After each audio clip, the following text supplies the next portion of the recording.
May mga taong minsan mo lang makikita pero ramdam mong iba. Hindi sila pinakamatalino, hindi sila pinakamalakas, hindi sila pinakatalentado.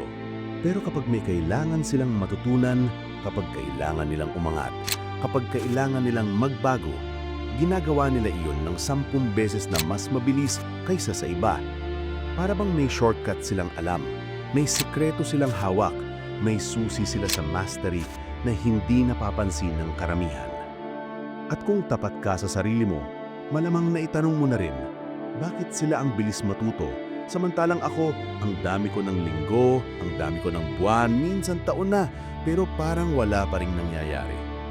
Hindi dahil bobo ka, hindi dahil mabagal ang utak mo. Ang problema, maling sistema ang gamit mo. At oo, tama ang hinala mo. May sinaunang sistemang Hapon na kayang baguhin ang paraan ng utak mo sa pagkatuto. At kapag nagawa mo ito, kahit anong kasanayan, kaya mong mapabilis ng 10 beses. Ang sistema ito ay tinatawag na Shuhari, isang disiplina na pinagsama ang martial arts, Zen, craftsmanship at Bushido.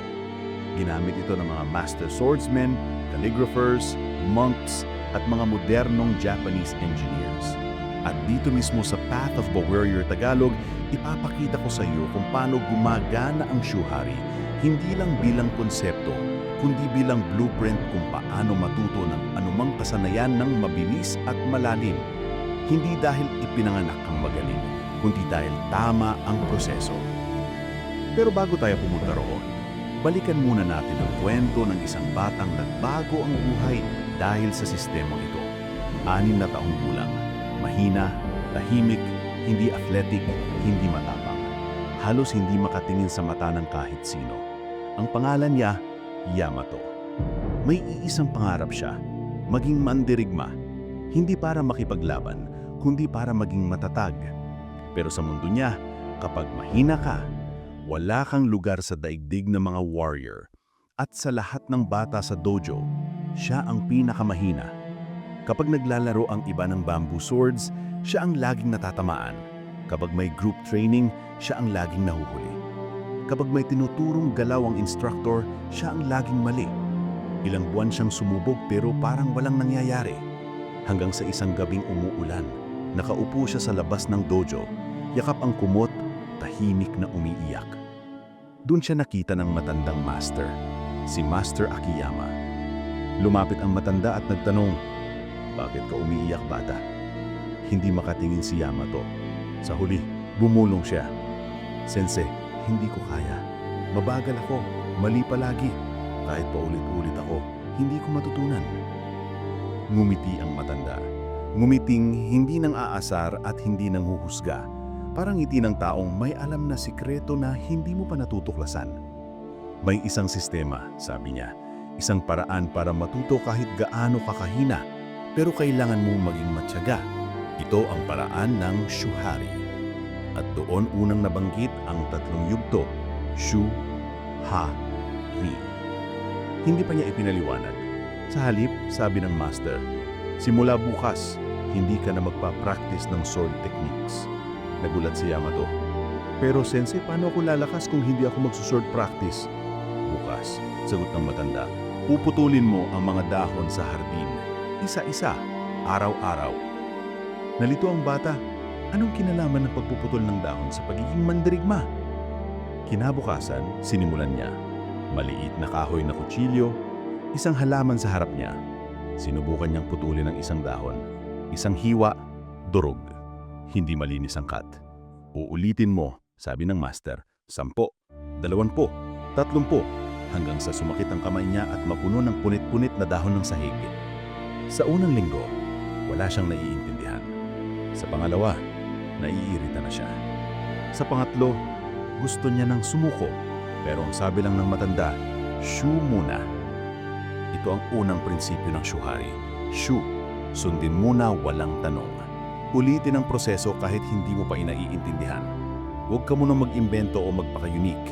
Sa simula, hindi ikaw ang master. Trabaho mo lang sumunod. Maraming tao ang nabibigo sa pagkatuto dahil gusto agad nilang maintindihan ang dahilan. Gusto nilang agad mag-skip sa advanced. Pero hindi ganun gumagana ang utak. Kailangan mo na itong mag-build ng muscle memory. Kailangan mo nang paulit-ulit ang basics hanggang pumasok sa katawan. At dito nagsimulang magbago si Yamato. Yung simpleng pagpuputol ng dahon, araw-araw, daan-daan, unti-unting binabago ang grip niya, ang galaw ng pulso, ang pressure, ang angle, ang reflex.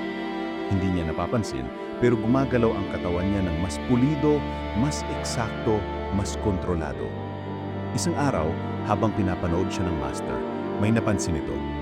Hindi na dumudurog ang dahon. Isang hiwa, malinis, diretso, walang punit. Ngumiti si Master Akiyama. Ngayon pa lang nagsisimula ang Shuhari. At dito ko gustong huminto sa gate para kausapin ka. Kung umabot ka na rito at ramdam mong kailangan mong matuto ng mas mabilis, mag-subscribe ka sa Path of the Warrior Tagalog, i-like ang video at sa comments sabihin mo, handa akong matuto sa Shuhari. Dahil ang mga umaamin na baguhan sila ang umaabot sa mastery. Pagkatapos ng halos isang buwan na pagpuputol ng dahon, napansin ni Yamato na gumagalaw na ang kamay niya nang hindi niya iniisip. Yung dating nanginginig na pulsuhan, naging steady. Yung dating sobrang higpit na kapit, naging tama lang ang pressure. Yung dating sabog na angle, nagiging eksakto kahit hindi niya binibilang. Doon sinabi ng master, ngayon naiintindihan mo na ang Shu. Hindi ito tungkol sa pag-intindi. Ito ay tungkol sa pagpasok ng galaw sa katawan hanggang hindi mo na kailanang isipin. Dito nagbago ang training niya. Handa ka na sa ha, sabi ng master. Kinabukasan, dinala siya sa dojo. Inilabas ng master ang isang kahoy na espada, boken, pero hindi ibinigay. Inilapag lang sa sahig. Uupo ka rito, sabi niya, at uulitin mo ang unang sword form, pero hangin lang ang hahawakan mo. Nalito si Yamato. Sensei, paano ako matututo kung wala akong espada? Ngumiti ang matanda. Kailangan mong hitama ang galaw bago mo hawakan ng tool. Ito ang pangalawang yugto. Ha! Basagin ang pattern para maintindihan ang essence. Hindi tulad ng Shu na bulag na pagkopya. Ang ha ay paulit-ulit na galaw na may awareness.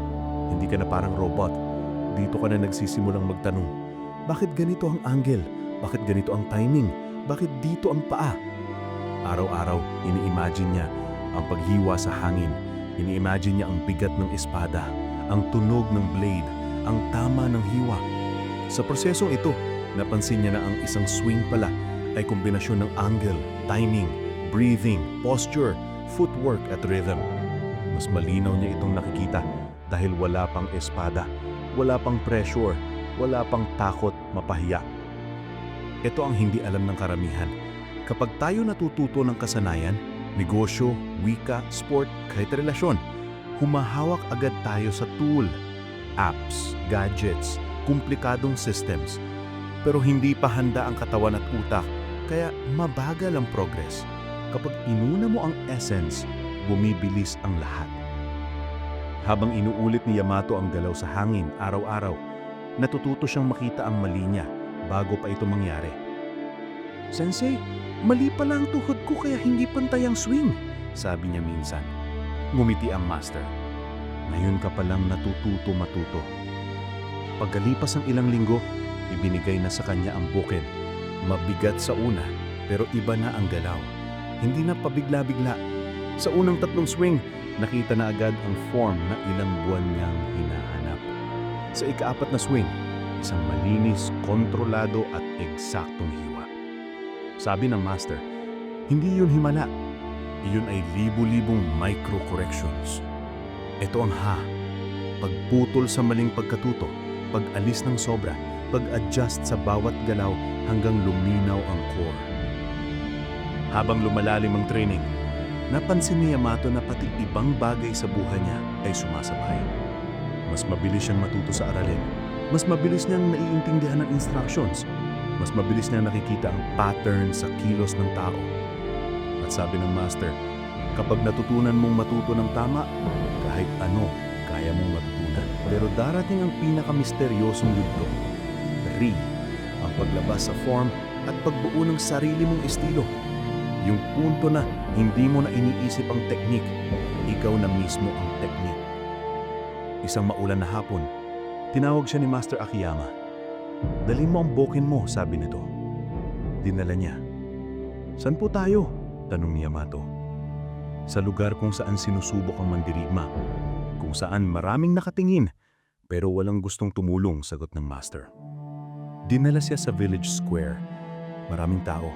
Sa gitna, may mataas na poste. "Aakyat ka riyan," sabi ng Master. "Sa itaas, may 3 tangkay na dahon. Kailangan mong putulin ng 3 nang hindi tinatamaan ang poste. Hindi pwedeng durog, hindi pwedeng sablay. 3 hiwa, isang pagkakataon lang." Nanlamig si Yamato. "Sensei, paano kung magkamali ako?" "Kung takot ka sa pagkakamali," sagot ng matanda, "hindi mo makakamit ang Ri. Ang mastery, hindi nangyayari sa lugar na walang kabiguan." Umakyat siya. Bumabagsak ang ulan sa mukha niya. Mabigat ang tingin ng mga tao. Ramdam niya ulit ang dating takot. Ang takot mapahiya. Ang takot tawaging mahina. Pero huminga siya ng malalim. Naalala ang unang dahon na nadurog. Ang mga gabing umiiyak siya. Ang mga araw na gusto niyang sumuko. Naalala rin niya ang libu-libong beses na inulit niya ang galaw. Sa dahon, sa hangin, sa dojo. Itinaas niya ang espada at nang gumalaw siya. Hindi na yon galaw ng bata. Hindi yon galaw ng baguhana na nanginginig. Yun ay galaw ng isang tahong dumaan sa shu, lumalim sa ha, at ngayon ay papasok sa ri. Isang mabilis na hiwa. Unang dahon, bagsak. Isang mahinaong swing. Ikalawang dahon, bagsak. Isang halos walang tunog na galaw. Ikatlong dahon, bagsak. Walang tama sa poste, walang sablay. Tahimik ang buong village. Hindi dahil lahat sila ay namangha, kundi dahil nalito sila. Hindi nila alam kung paano yung dating pinakamahinang bata sa dojo ang nakagawa ng bagay na hindi kayang ulitin ng mas matatanda.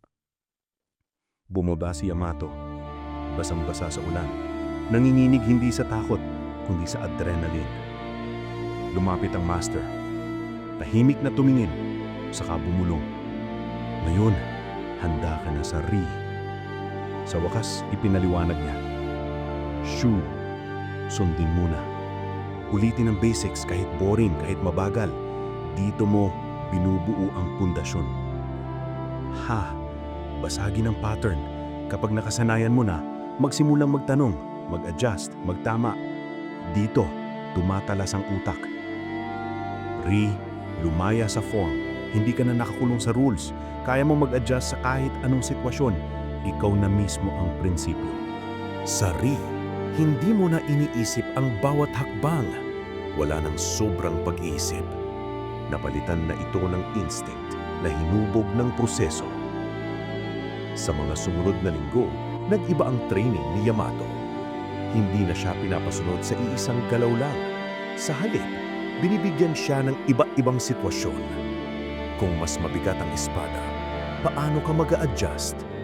Kung madulas ang sahig, paano ka gagalaw? Kung mabilis ang kalaban, saan ka titingin? Habang paulit-ulit niyang sinasagot ito sa kilos, doon siya tunay na lumakas. Hindi dahil alam niya lahat ng technique, kundi dahil kaya niyang mag-adapt. Iyon ang Ri. Iyon ang mastery. Isang gabi, nagtanong siya, "Sensei, paano ko malalaman kung nasa Ri na ako?" Tumawa ng mahina ang matanda. "Hindi mo malalaman. Isang araw, gigising ka na lang. Hahawak ka ng espada at parang normal lang. Walang effort, walang kaba." At dumating ang araw na iyon sa pinakasimpleng paraan. Isang umaga, habang naglilinis siya ng dojo, may batang pumasok. "Kuya Yamato, pwede niyo po ba akong turuan?" Nakita niya sa bata ang sarili niya noon. Mahina, takot, walang tiwala, pero may pangarap. Umupo sila sa sahig. Inakala ng bata na itutino agad ang sword swing. Pero ang una niyang tinuro, "Hindi pa tayo espada, una tayong hihinga ng tama." Doon nagsimula ang tunay na Ri. ang oras na kaya mo nang ituro ang landas, hindi para magyabang, kundi dahil alam mo kung gaano kahirap magsimula.